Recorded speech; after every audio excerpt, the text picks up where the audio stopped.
Good afternoon. Jim Barrett from RJL Futures. Notes and bonds obviously got clobbered on Friday. In the first few minutes, the bonds were down almost 3 points. Ended up down, or rather, actually tested 4.5 points lower. The ultra long bond contract was just a shade under 5 points lower on the day. Spectacular moves. It smells a little bit like a blow-off to the downside. We had been under pressure for weeks. Head fake to start the year. Yields broke to all-time lows. The long bond, I believe, was 223.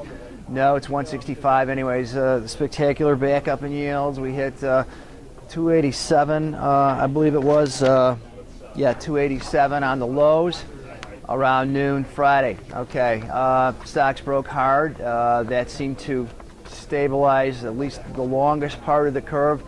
The 30-year rallied and closed about a half off the lows. We were up actually a point today, a full point. Hit the halfway back of Friday's range, have fallen off a little bit as stock indexes did not follow through lower to start the week. We're actually marginally higher. Things are pretty choppy, not dynamic like they were Friday.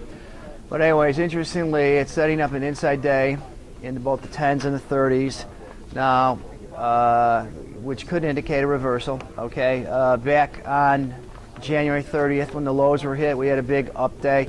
The next day, Monday, February 2nd, we had an inside day there. That obviously acted as a reversal. Yields, had done nothing but rally until just today. Okay, two major themes are relative value compared to European sovereigns. That's still with us. Not only that, you get the kicker of a stronger dollar. The dollar trend obviously has been higher. That was helped by Friday's economic numbers also with the good employment numbers here in the U.S. So that pushes there. At some point, people will rediscover that. The second thing is, as long as stocks aren't screaming to the upside, I think the notes and bonds can recover a bit this week. There is not a lot of economic numbers. Thursday retail sales should be the big economic release of the week. There will be new fresh auctions for the 10-year Wednesday and the 30-year Thursday, I believe it is. And the details of those auctions obviously will move the market somewhat as they always do. And then next week, another FOMC meeting, which is made more interesting by Friday's good bond number again. They'll have to,